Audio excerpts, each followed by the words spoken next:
여러분, 그 룻이 가지고 있는 인애, 그 룻이 가지고 있는 하나님의 사랑, 그 룻이 가지고 있는 헌신, 그 룻이 가지고 있는 하나님의 결단은 누구 때문일 겁니까? 나오미를 보고 룻은 하나님을 믿었고 나오미는 하나님을 보여주었습니다. 여러분이 보여주고 있는 하나님은 어떤 하나님입니까? 여러분의 자녀들이 하나님과 돈을 비교했을 때에 무엇을 선택하겠습니까?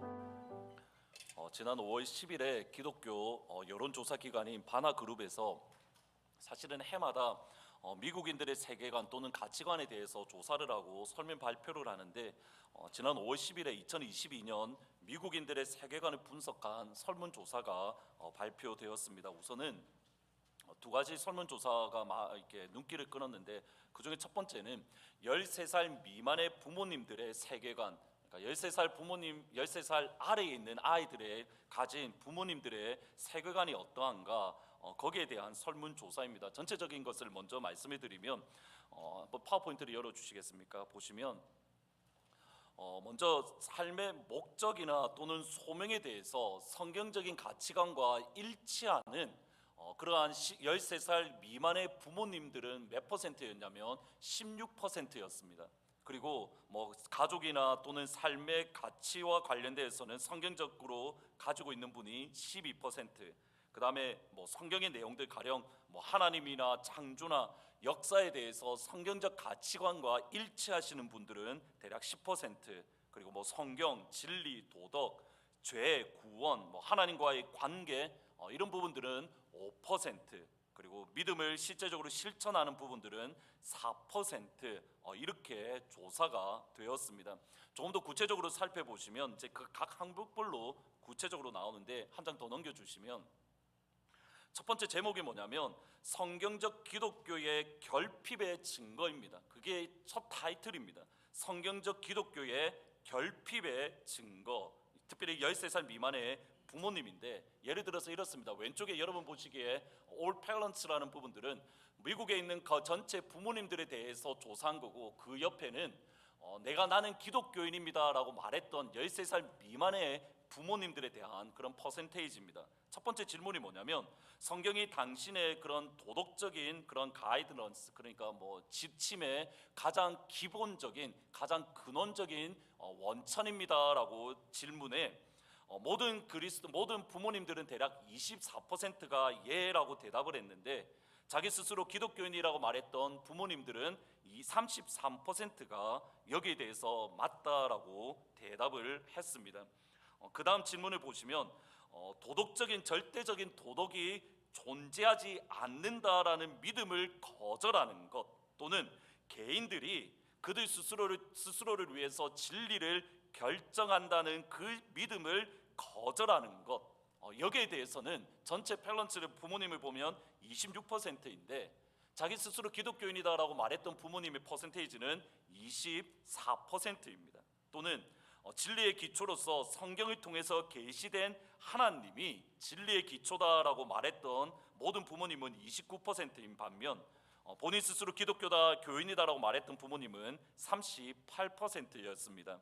한 장 더 넘겨주시면 이제는 삼위일체에 대한 질문이었는데 삼위일체 가운데에 성령 하나님은 이렇게 살아있는 인격적인 존재가 아니라 그냥 하나님의 능력, 하나님의 임재에 대한 상징이다, 이러한 것에 대해서 불일치, 그러니까 디서그리, 그러니까 동의하지 않는 분들이 27%, 다르게 표현하면 성령 하나님의 인격성을 동의하는 분이 27%이고 성령 하나님은 하나님이다라고 말하는 분들이 기독교인들은 24%였습니다. 또 다른 측면의 질문은 뭐냐면 예수님이 이 땅 위에 계실 때에 예수님은 완전한 하나님이시다, 또는 완전한 사람으로서 이 땅 가운데에 죄를 짓지 않았다라고 인정하는 사람이 35%, 그리고 자기 스스로 기독교인이다라고 말하는 사람들 가운데는 33%입니다. 그 다음을 보시면 죄와 구원에 관련된 질문 가운데에 사람은 죄 가운데 태어나고 예수님의 사역에 의해서만 구원을 받는다, 이렇게 인정하는 사람은 전체 13세 미만의 부모님 가운데는 20%였고, 그리고 본인 스스로 그리스도인이다라고 말한 사람은 28%. 하나만 더 말씀을 드리면, 당신이 죽었을 때 천국 가는 것은 당신이 죄를 고백할 뿐만 아니라 예수님을 구세주로 영접했기 때문에 당신이 천국에 갈 수 있다. 여기에 대해서 인정한 사람은 전체 사람들 가운데는 24%인 반면에 나는 그리스도인입니다라고 말한 사람은 대략 한 33%가 이 진리에 대해서 동의하는 것을 보게 됩니다. 여러분, 이것을 계속적으로 비교하다 보면 어떤 결론을 얻게 되냐면, 스스로 기독교인이다 답한 부모님과 그리고 기독교인을 포함한 전체 부모님들 사이에 세계관과 그런 가치관 사이에 차이가 거의 없는 것을, 심지어는 세상의 그러니까 10대의 모든 부모님들의 가치관이 본인 스스로 나는 기독교인이다라고 말한 부분들보다 더 성경적인 가치관을 가지는 것도 있습니다. 전체적으로 보면 스스로 기독교인이라 답한 부모님이 대략 67%인데 그 가운데에 성경적인 세계관 또는 성경적인 신앙관을 가진 부모님은 2%에 불과하다라는 조사가 나왔습니다. 그것이 이번에 결론입니다. 그러니까 나는 기독교인입니다라고 말을 하는 부모님 가운데 13살 미만입니다. 13살 미만 부모님들 아이를 가진 부모님들 가운데에 나는 기독교인입니다 67%이고, 그 67%를 다시 조사해 보니 성경적인 가치관, 성경적인 믿음을 가진 부모님은 2%에 불과했다. 우리가 스스로 기독교인이라 생각하지만 사실은 세상적인 가치관, 세상적인 생각을 가지고 있는 것을 보게 됩니다. 그리고 그 다음에 코멘트를 하나 달아 놓았는데, 부모님이 기독교적인 세계관을 가지지 못한 채 자녀를 키울 때에 또는 예수님을 믿는 믿음과 부모님의 삶이 일치하지 않은 채 자녀들을 키웠을 때에 어떤 일들이 일어나는가, 거기에 대해서 주석을 달았는데 크게 세 가지입니다. 첫 번째로, 파워포인트 열어주시면, 첫 번째로 부모님을 향한 무관심 또는 불손함을 보이는 것은 부모님들에게서 경험되어지는 진실함과 부족 신실함의 결핍에 대한 반응입니다. 그러니까 부모님을 향하여 무관심한다든지 부모님을 향하여 이렇게 존경함을 보이지 않는 것은 부모님의 삶과 부모님에 의해서 경험되어지는, 자녀들이 경험되어지는 진실함과 신실함의 결핍에 대한 반응입니다. 그리고 말과 행동이 불일치 않은 그 부모님을 향하여 무시하려는 경향이 자녀들에게 많이 있습니다. 두 번째로, 말과 행동이 불일치 않은 가르침을 받았을 때에 자녀들이 내리는 결론은 기독교는 근본적으로 모순적이고, 따라서 자녀들이, 우리의 아이들이 그들이 붙들고 또 추구해야 될 진리가 아니다라는 결론을 내립니다.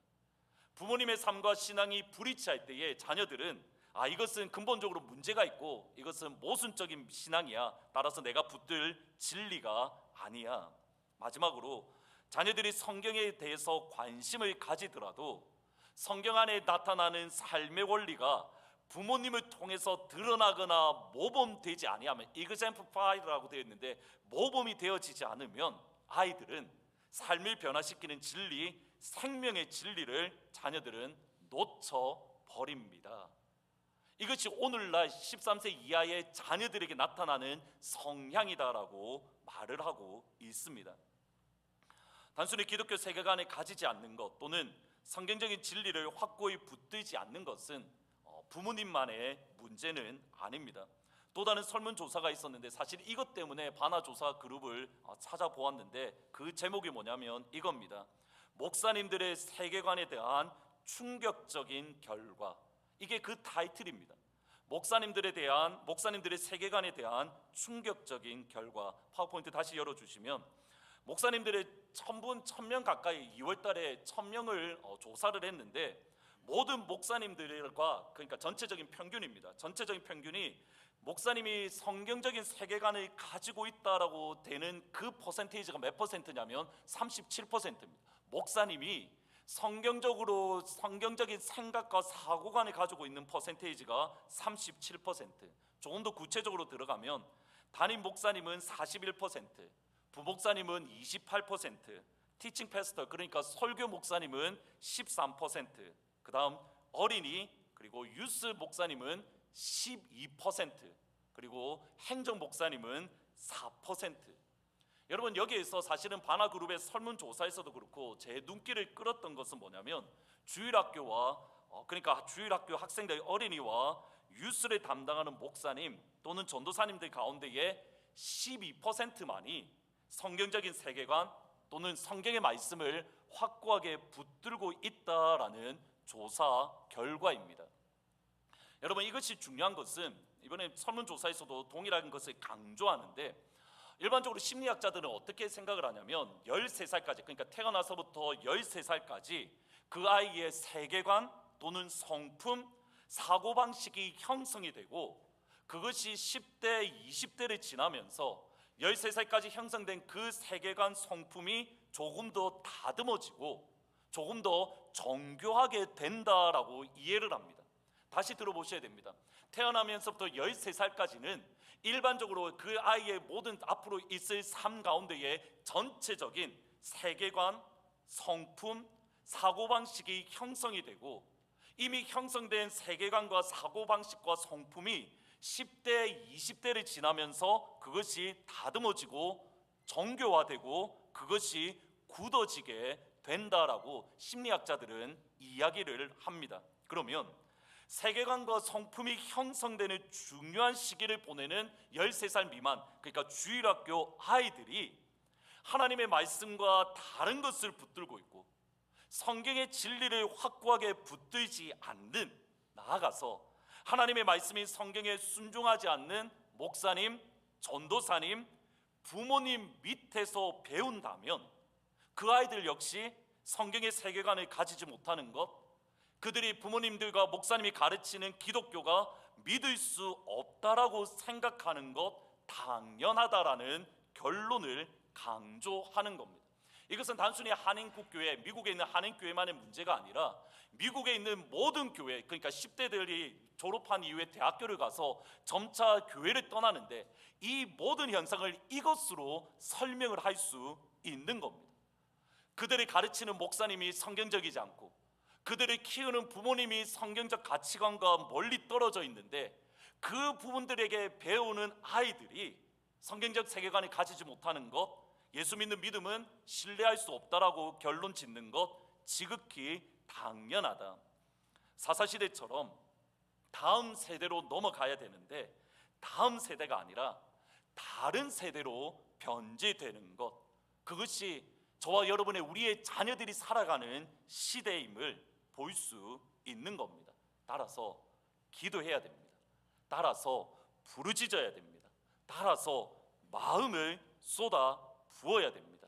따라서 예수 믿는 본을, 성경의 진리와 그 진리의 모델이 저와 여러분이 될 수 있어야 되는 겁니다. 오늘 본문을 통해서 바로 그 한 사람 나오미를 찾아볼 수 있습니다. 나오미 가정은 베들레헴에 기근이 들었을 때에 그의 마음 깊은 곳 또는 그의 영혼에 새기지 못했던 진리가 있습니다. 그 진리는 약속의 땅에도 기근은, 흉년은 항상 변함없이 찾아온다라는 사실입니다. 성경에 다시 한번 보시면 아브라함 때의 기근이 있었습니다. 아브라함의 아들인 이삭 때의 기근이 있었습니다. 아브라함의 아들의 아들인 야곱 때에도 기근이 있었습니다. 항상 약속의 땅에 약속의 자녀들에게 기근이 있었고 흉년이 있었고, 이것은 결코 이상한 일이 아닙니다. 베드로전서 4장 12절에 이렇게 말씀합니다. 같이 한번 읽어보십니다. 시작. 사랑하는 자들아, 너희를 연단하려고. 여기서 이상하다라는 말이 사실은 strange라고 번역되는데, foreign, 이상한 또는 이국적인이라는 뜻으로 헬라어 문장을 보면 두 번 사용되어집니다. 하나는 형용사로 사용되어지고 하나는 동사형으로 사용되어져서 이상하다라는 말이 강조되어져 있습니다. 그런데 다시 한번 보셔야 됩니다. 누구에게 이상한 일이 아니냐면 사랑하는 자들아, 사랑하는 자들에게 불시험이 이상한 일이 아닙니다. 사랑하는 자들에게 불시험은 외국적이거나 낯선 것이 아닙니다. 사랑하는 자녀에게 불시험은 당연히 있습니다. 약속의 땅에 약속의 자녀들에게 기근과 흉년은 항상 있습니다.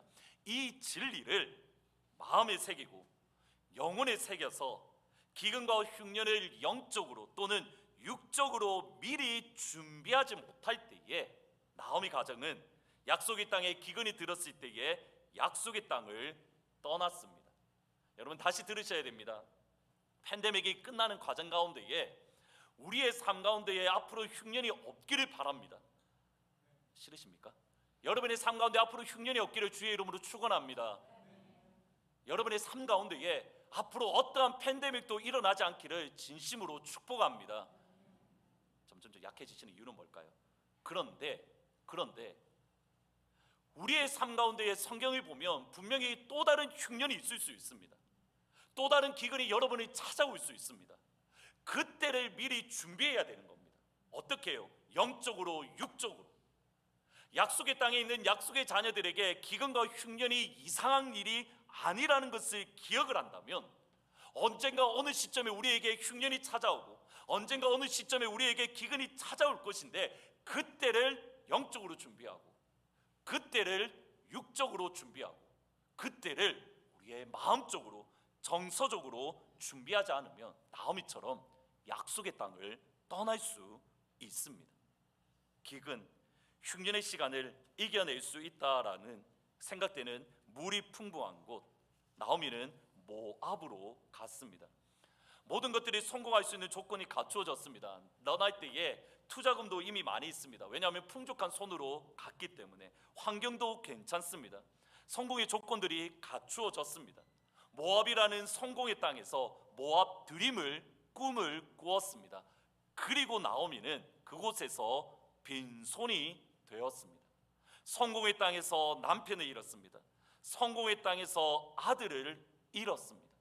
이 당시에 남편과 아들이 없다는 것은 말 그대로 살아갈 방법이 아예 없는 생계수단이 완전히 끊어진 것을 뜻합니다. 그래서 신명기에 매우 강조되어져 있는데 고아와 가부를 사회의 가장 취약계층으로 이해를 하고 사회적으로 또는 공동체적으로 고아를 돌봐야 된다, 과부를 돌봐야 된다라고 강조합니다. 이것은 신약시대 야고보서에도 참된 경건은 고아와 과부를 돌보는 것이다 끊임없이 강조하는 이유입니다. 모압으로 떠난 지 10년 만에 모압 드림을 이룬 것이 아니라 나오미는 빈손이 되었습니다. 빈손이 되었을 때에 하나님께서 약속의 땅을 찾아오셨음을 나오미가 들었습니다. 1장 6절 같이 읽으십니다. 시작. 그 여인이 모압 지방에서 여호와께서 자기 백성을 돌보시사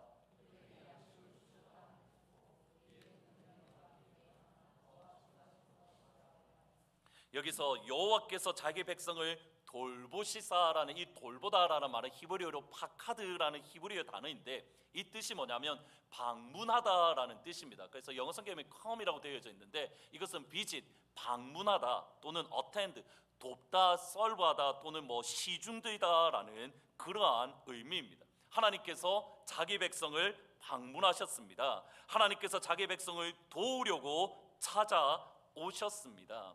교회적인 표현을 빌리면 하늘아버지가 이스라엘 백성을 신방하셨습니다.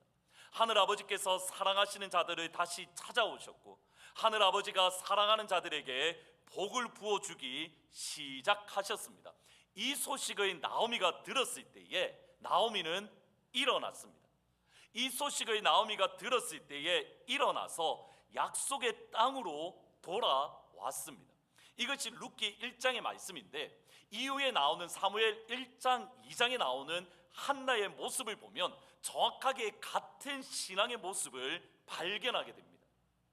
나오미는 빈손을 어떻게 이겼는가, 빈손이 되었는데 그녀가 어떻게 풍부한 손이 되었는가를 설명해주고 한나는 격분됨, 그녀의 마음속에 끊임없이 일어나는 격분됨을 어떻게 이겨내었는가. 곧 한나와 나오미를 통해서 우리가 배울 수 있는 것은 어둠의 시간을 어떻게 이겨내고 어떻게 빛을 경험할 수 있는가 두 가지 방법을 볼 수 있습니다. 먼저 나오미가 일어났고 한나도 일어났습니다.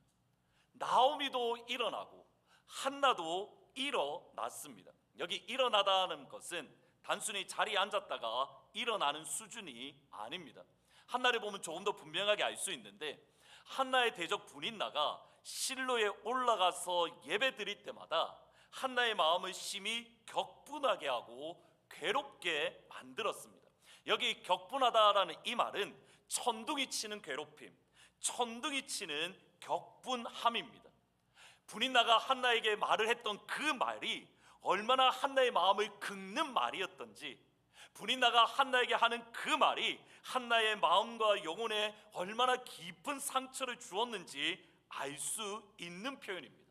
천둥이 치는 듯한 마음의 긁힘, 천둥이 치는 듯한 마음의 격분함, 천둥이 치는 듯한 마음의 괴롭힘은 언제 있었냐면 한나와 함께 온 가족이 예배를 드릴 때에, 한나와 함께 모든 가족들이 감사 예배를 드릴 때마다 있었습니다. 예배를 드리는데 아픕니다. 예배를 드리는데 괴롭습니다. 예배를 드리는데 억울합니다. 예배를 드리는데 서럽습니다. 여러분, 이것이 얼마나 괴로운지 아십니까? 모든 사람들이 감사 제물을 드립니다. 1년에 한 번씩 하나님께서 베푸르신 은혜를 감사해서 실로에 올라가서 예배를 드리는데, 하나님이 나에게 이런 복도 주셨지, 하나님이 나에게 이런 은혜도 주셨지, 하나님께서 나를 지켜주셨지, 모두 다 웃고 있는데 나만 홀로 눈물을 흘리고, 나만 홀로 아파하고, 나만 홀로 근심하고, 나만 홀로 격분됨으로 아파하는 그 심정, 이루 말할 수 없습니다. 여러분, 이 자리에 있는 모든 사람들이 다 웃고 있는데 나만 홀로 울고 있다라고 생각해 보십시오. 하나님, 나는 뭡니까? 하나님, 이 땅에 있는 모든 사람들이 행복한데 왜 나는 이러한 어려움과 아픔과 격분됨을 느껴야 되는 겁니까? 한계점에 다다랐을 때에 한나의 반응이 뭐냐면 일어나다, 히브리어로 쿰이라는 단어입니다. 사무엘상 1장 9절 11절 같이 한번 읽어보십니다. 시작. 그들이 실로에서 먹고 마신 후에 한나가 일어나니 그때 제사장 엘리는 여호와의 문설주 곁 의자에 앉아 있었더라. 한나가 마음이 괴로워서 여호와께 기도하고 통곡하며 서원하여 이르되, 여기 기도하고 통곡하다라는 이 통곡이라는 말은 히브리어로 보면 울고 울다라는 뜻입니다. 히브리어에 보면 이렇게 분사와 동사를 동시에 써서 강조하는 경우가 있는데, 여러분들이 가장 기억하기 쉬운 게 뭐냐면, 선악을 알게 하는 나무를 먹을 때 하나님이 뭐라고 하냐면 네가 이 선악을 먹는 날에는 반드시 내가 죽으리라. 그 히브리어 단어가 죽고 죽다라는 뜻입니다. 그러니까 지금 한나의 모습이 울고 울다, 어떠한 심정인지 이해가 되십니까? 한나가 목이 놓아서 펑펑 울면서 하나님 앞에 통곡하면서 하나님 앞에 기도하면서 하나님 앞에 부르짖습니다. 아버지, 나 더 이상 이렇게 지낼 수가 없습니다. 아버지, 나에게 긍휼을 베풀어 주십시오. 아버지, 나에게 그 불쌍히 여겨 주십시오. 여러분, 이것을 15절 말씀에 한나는 이렇게 표현합니다. 하나님 앞에 내 심정을 토항했습니다. 하나님께 내 영혼을 쏟아 부었습니다. 이것이 한나가 일어나다, 쿰이라는 단어의 의미입니다. 한나와 나오미의 일어남을 가장 분명히 보여주는 단어, 저희들이 아는 단어입니다. 달리다, 굼. 소녀야, 내게 말하노니 일어나라. 이 달리다, 굼, 무엇에서 일어나는 겁니까? 죽음에서 일어나는 것. 사망의 권세를 깨뜨리고 그 자리에서 일어나는 것. 그것이 한나와 나오미의 일어남입니다. 두 번째로, 한나와 나오미는 문제의 원인과 해결 방법을 정확하게 알고 있습니다. 나오미가 빈손이 되었던 이유, 한나가 천둥이 치는 듯한 마음의 상처, 천둥이 치는 듯한 격분함을 받은 이유는 분명합니다. 먼저 나오미는 이렇게 표현합니다. 여호와의 손이 나를 치셨으므로 나는 너희로 말미암아 더욱 괴롭고 아프도다 하며, 여호와께서 나를 징벌하셨고 전능자가 나를 괴롭게 하셨다. 여호와의 손이 나를 치셨다. 이거 히브리어로 보면 이렇게 말합니다. 여호와의 손이 나를 대적하신다. 여호와의 손이 나를 원수로 취급하신다. 여러분, 한나가 이것이 본인의 상황을 이해하는 방법입니다. 하나님의 손이 나를 치셨습니다. 하나님의 손이 나를 원수로 대합니다. 하나님께서 나를 징벌하십니다. 하나님께서 나를 괴롭게 하십니다. 한나는 어떻습니까? 사무엘상 1장 5절 6절. 그러나 여호와께서 그에게 임신하지 못하게 하시니 여호와께서 그에게 임신하지 못하게 하심으로 그의 족수인 브릿나가 그를 심히 격분하게 하여 괴롭게 하였더라. 여러분, 겉으로 드러나면 한나의 대적, 정확하게 성경이 이렇게 말합니다. 라이벌이라고 말하는데 라이벌이라고 표현하는데 브릿나가 한나의 대적입니다. 대적 브릿나가 천둥치는 듯한 격분을 일으키고 브릿나가 한나에게 천둥치는 듯한 괴롭힘으로 괴롭힙니다. 한나의 족수는 브릿나입니다. 근데 성경은 다르게 말합니다. 브릿나는 겉으로 드러나는 사람이고 실제는 누가 하는 겁니까? 하나님입니다. 두 번이나 강조됩니다. 하나님께서 한나에게 임신하지 못하게 하셨다. 하나님께서 한나에게 임신하지 못하게 하셨다. 그러면 나오미와 한나 모두 그들의 아픔, 그들의 눈물, 그들의 긁힘, 그들의 억울함, 그들의 분노의 이유는 하나님입니다. 하나님이 나오미를 치셨습니다. 하나님이 나오미의 원수가 되셨습니다. 하나님이 한나로 임신하지 못하게 하셨습니다. 하나님이 브릿나로 하여금 한나에게 천둥 같은 격분, 하나님이 브릿나로 하여금 한나에게 마음의 상처를 주셨습니다. 그들의 아픔의 원인 하나님입니다. 여러분, 그 하나님께 나아가 예배한다, 그 하나님께 나아가 찬양한다, 그 하나님께 나아가 감사한다 쉽지 않습니다. 나를 원수 취급하는 하나님, 나를 치시는 하나님, 나를 징벌하시는 하나님, 나에게를 아프게 하고 나의 천둥치는 듯한 격분을 일으키는 그 하나님께 나아가 예배드리고 기도하고 찬양하는 것 다 싫습니다. 설교를 준비하면서 지난 예수님을 처음 만났던 고등학교 때 이후로부터 한번 삶을 되돌아보았습니다. 되돌아보니까 목사임에도 불구하고 때로는, 아니 사실은 정확하게는 종종 제 삶은 어떤 삶이냐면 요나가 되는 삶입니다. 욥바로 내려가서 다시스로 가는 배를 탑니다. 그 배도 위에 타는 게 아니라 배 밑으로 내려갑니다. 그리고 뭐 하는 겁니까? 잠자는 겁니다. 기도하기 싫고 찬양하기 싫고 입을 뒤집어 쓰고 그냥 잠자는 것. 제 삶 속에 수없이 많이 있습니다.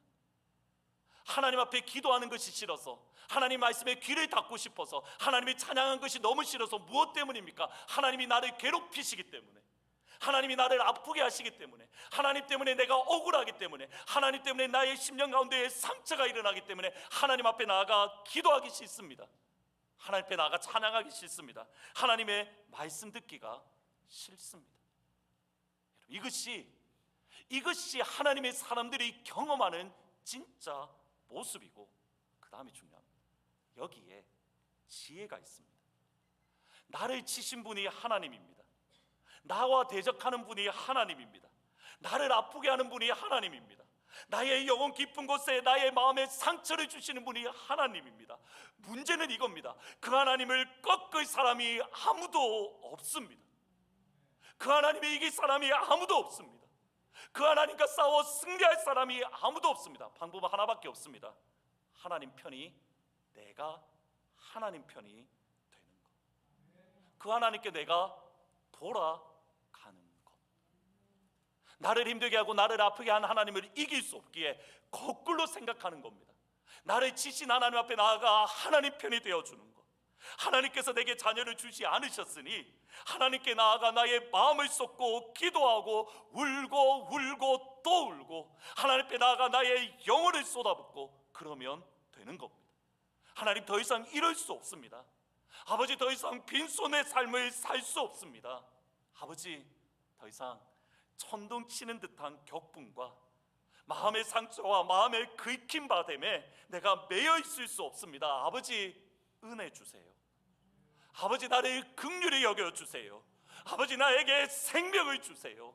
아버지, 죽음에서, 사망에서, 어두움에서 나로 하여금 일어나게 해 주세요. 아버지, 일어남의 은혜를 주세요. 꿈의 은혜를 주세요. 그리고 그 자리에서 일어나서 약속의 땅으로 들어간 겁니다. 히브리서 12장 1절 2절 말씀 같이 한번 읽어보십니다. 시작. 이러므로 우리에게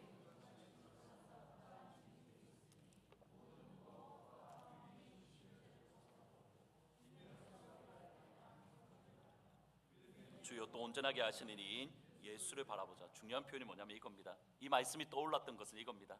무거운 것과 얽매이기 쉬운 죄를 벗어버리고 우리를 붙들고 있는 빈손의 삶을 예수 그리스도의 보혈로 끊어버리기를 주의 이름으로 축복합니다. 여러분을 얽매고 있는 마음의 끓김, 마음의 상처를 우리 주 예수 그리스도의 보혈로 끊어버리기를 주의 이름으로 축원합니다. 여러분을 얽매고 있는 마음의 아픔들, 눈물들을 예수의 보혈로 끊어버리기를, 여러분을 얽매고 있는 심장의 병을 예수의 이름으로 끊어버리기를, 여러분을 얽매고 있는 신경의 연약함을 예수의 이름으로 끊어버리기를, 여러분의 눈을 연약하게 만드는 그 얽매이는 것을 예수의 이름으로 끊어버리기를, 우리를 얽매고 있는 영혼의 질병들을 예수의 보혈로 끊어버리기를, 여러분의 마음을 병들게 하는 그 아픔을 십자가의 생명의 보혈로 끊어버릴 수 있기를 주의 이름으로 축원합니다. 그것이 일어남의 은혜이고 그것이 쿰의 은혜입니다. 다시 한번 우리 같이 한번 하나님 앞에 기도하면서 선포하면 좋겠습니다. 일어남의 은혜를 주십시오. 여러분 기도할 때에 여러분을 얽매고 있는 마음의 얽매인 것들, 여러분의 영혼에 얽매고 있는 영혼의 질병들, 여러분을 얽매고 있는 육신의 질병들, 하나님 이 시간 끊어버리고 일어남의 은혜를 주십시오. 여러분 믿음으로 선포하면서 일어남의 은혜를 주십시오. 쿰의 은혜를 주십시오. 다 같이 한 목소리로 크게 믿음으로 선포합니다. 시작.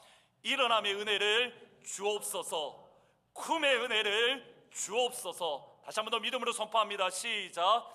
일어남의 은혜를 주옵소서. 쿰의 은혜를 허락하여 주옵소서. 아멘. 여러분을 향하여 끊임없이 선포하십시오. 하나님 일어남의 은혜를 주십시오.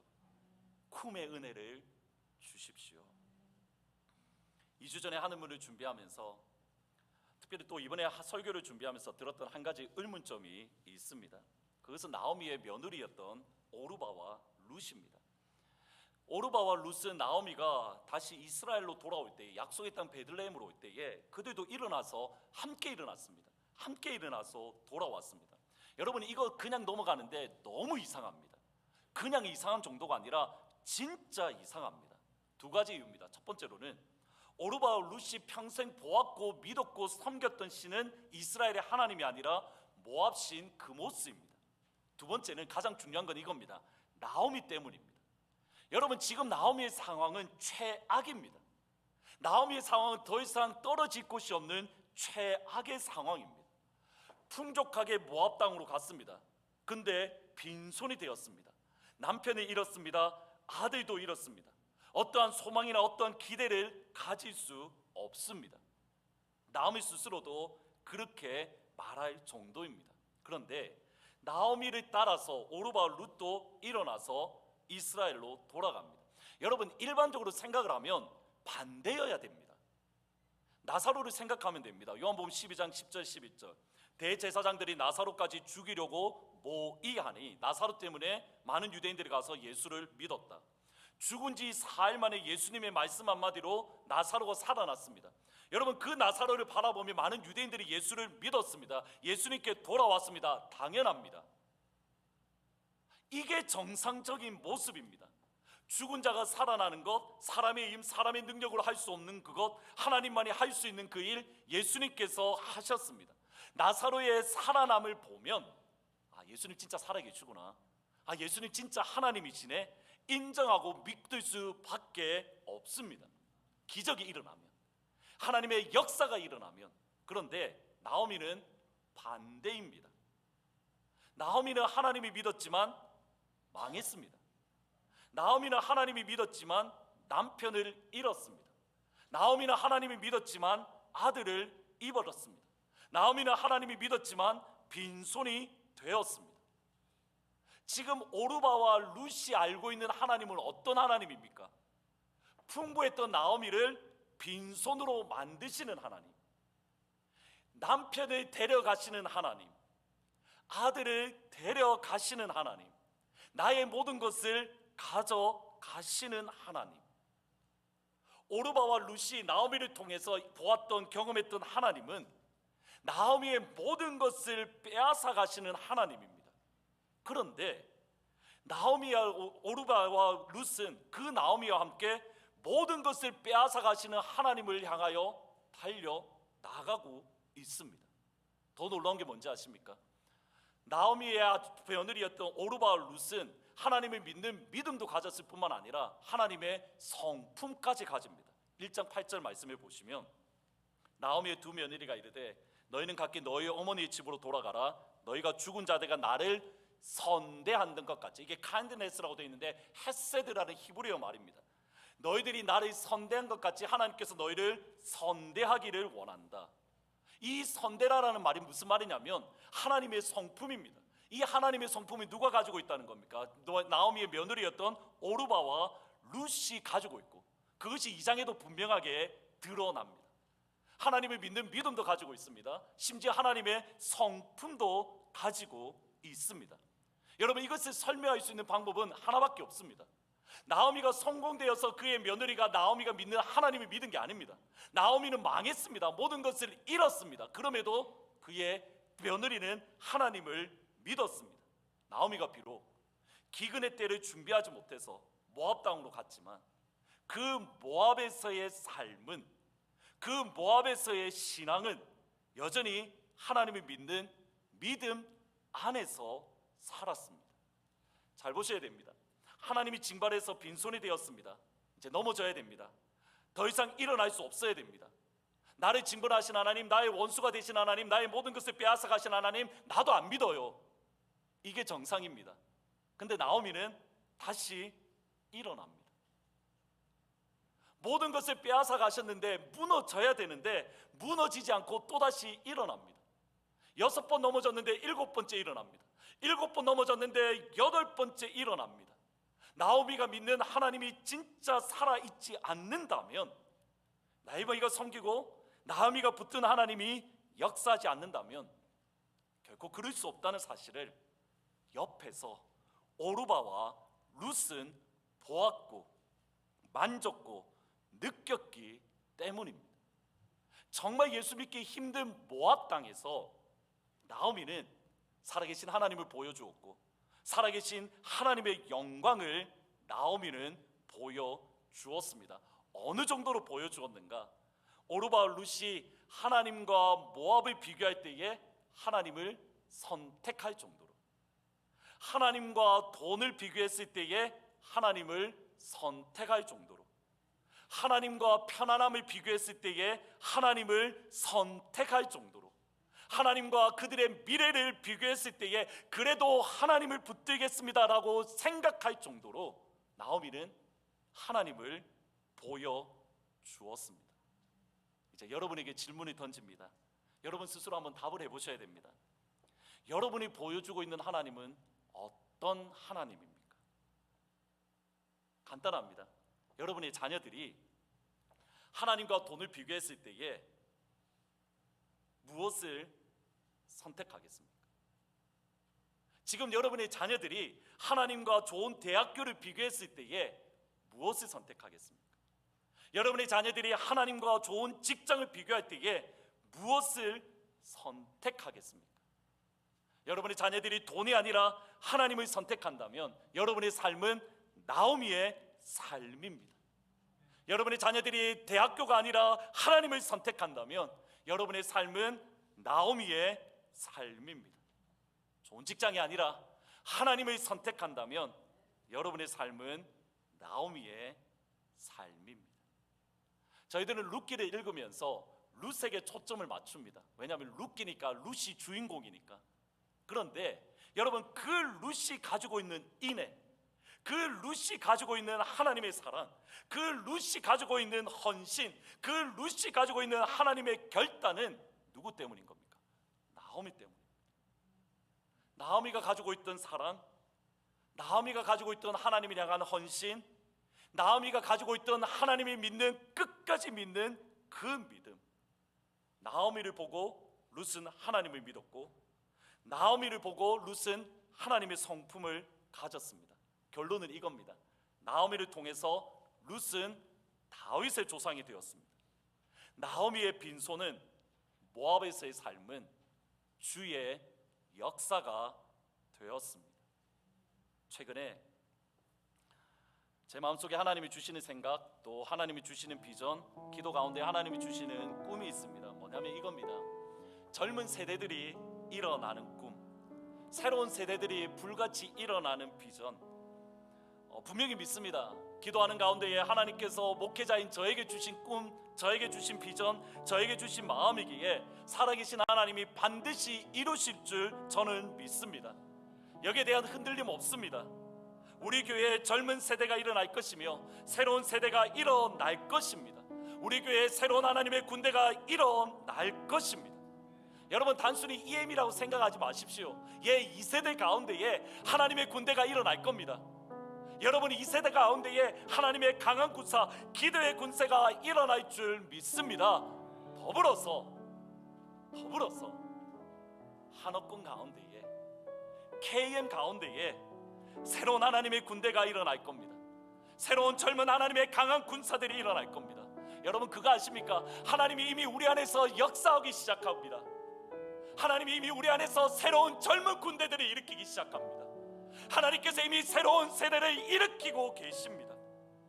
이미 여러분 안에 시작하고 계십니다. 이때에 방관자로 뒤로 물러서지 마시고 나오미처럼 하나님을 향한 고백과 하나님을 믿는 믿음의 본을 젊은 세대들 가운데에 보여줄 수 있기를 주님의 이름으로 축복합니다. 나오미처럼 돈보다는 하나님을 선택하는 삶, 좋은 대학교보다는 예수를 선택하는 삶, 좋은 직장보다는 하나님 앞에 나와 예배드리는 예배의 삶, 그 무엇보다도 하나님과 예수님과 교회를 선택하는 삶. 여러분, 그것이 팬데믹의 마지막, 이제 새로운 시점이 시작되는 이때에 저와 여러분을 부르신 부름의 이유입니다. 진심으로 주의 이름으로 축복합니다. 이 시간, 여러분, 다른 시간이 아니라 지금 이 시간 여러분의 빈손의 삶을 끊어버리고 일어나십시오. 지금 이 시간 여러분의 빈손의 삶을 끊어버리고 쿰하십시오. 일어남의 은혜, 쿰의 은혜가 사랑하는 여러분의 가정 가운데에, 여러분의 삶 가운데에, 사랑하는 주의 교회 가운데에 일어남의 은혜와 쿰의 은혜가 임하기를 주의 이름으로 축원합니다. 말씀을 생각하면서 주께 가오니 나를 새롭게 하시고 하나님 나를 일어나게 해주십시오. 일어남의 은혜를 주십시오. 같이 말씀을 생각하면서 찬양하고 기도합니다. 주께 가오니 나를 새롭게 하여 주옵소서. 주께 가오니 날 새롭게 하시고 주의 은혜를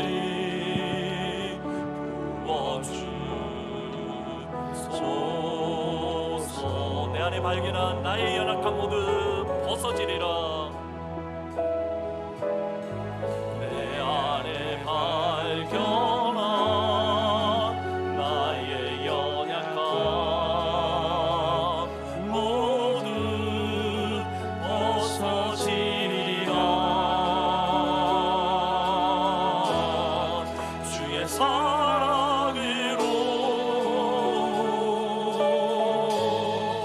주 사랑 주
나의 삶에 주의 뜻만 이루어지도록 새롭게 하소서.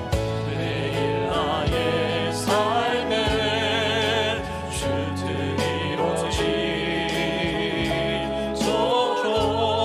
새롭게 하소서. 새롭게 하소서. 새롭게 하소서. 주의 사랑의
영혼의 상처, 일어나야 끊어야 될 것들이 마음의 상처이고 영혼의 상처면 여러분의 영혼의 마음속에 가슴에 손을 얹고 기도하시고, 여러분들이 끊어야 될 것들이 질병이라면 그 아픈 부위에 여러분의 손을 얹고 기도하시고, 여러분의 가정 가운데 어려움이 있고 또 여러분의 삶 가운데에 직장 가운데에 어려움이 있다면 여러분 머릿속으로 그림을 그리면서 예수의 보혈로 하나님 끊어버립니다.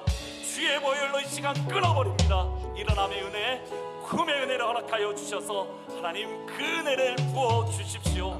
여러분, 하나님이 여러분을 돕고 있습니다.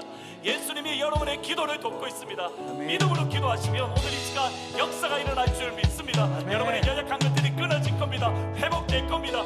지혜의 역사가 일어날 겁니다. 여러분의 병이 회복될 줄 믿습니다. 다시 한번 주님의 이름을 부르시고 기도하며 나갑니다. 기도합니다.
일어남의 은혜를 부어 주옵소서. 사랑하는 주의 성도들 가운데에 쿰의 은혜를 허락하여 주옵소서. 우리를 얽어매는 모든 무거운 죄에서 끊어버리고 이 시간 일어나게 하여 주옵소서. 사랑하는 주의 성도들의 마음을 끓는 모든 상처에서 주의 보혈로 끊어버리고 일어나게 하옵소서. 영혼을 짓누르는 모든 것에서부터 예수의 보혈로 끊어버리고 일어나게 하여 주시옵소서. 하나님, 이 시간 주님의 이름으로 선포합니다. 예수의 이름 안에서 선포합니다. 나사렛 예수 그리스도의 이름으로 명하노니 하나님, 연약한 심령은 예수의 이름 안에서 강건케 되어 있지어다. 하나님, 그 심장이 예수의 이름 안에서 회복되어 있지어다. 예수의 이름으로 선포합니다. 모든 신경들은 회복되어 있지어다. 머리끝부터 발끝까지 모든 신경은 치료함을 받을지어다. 나사렛 예수의 이름으로 명하노니 연약한 눈은 치료함을 받을지어다. 연약한 눈은 치료함을 받을지어다. 하나님, 이번 한 주간 우리에게 들려오는 불신앙의 말이 아니라 끊임없이 우리 영혼을 향하여 일어나라는 달리다고 하시는 그 주의 음성을 듣고 오늘도 일어남의 은혜, 내일도 쿰의 은혜가 우리 가운데 늘 가득할 수 있도록 하나님 역사하여 주옵소서. 주 예수 그리스도의 은혜와 하나님 아버지의 사랑과 성령 하나님의 크신 역사하심이 일어남의 은혜, 쿰의 은혜를 날마다 사모하며 믿음으로 나아가는 주의 자녀들을 위해 성령 하나님께서 생기를 불어넣어서 새살이 돋는 역사가 일어나는 것처럼 하나님, 이번 한 주간에도 그 은혜를 사모하는 주의 자녀들을 위해 지금부터 영원토록 항상 함께 있을지어다.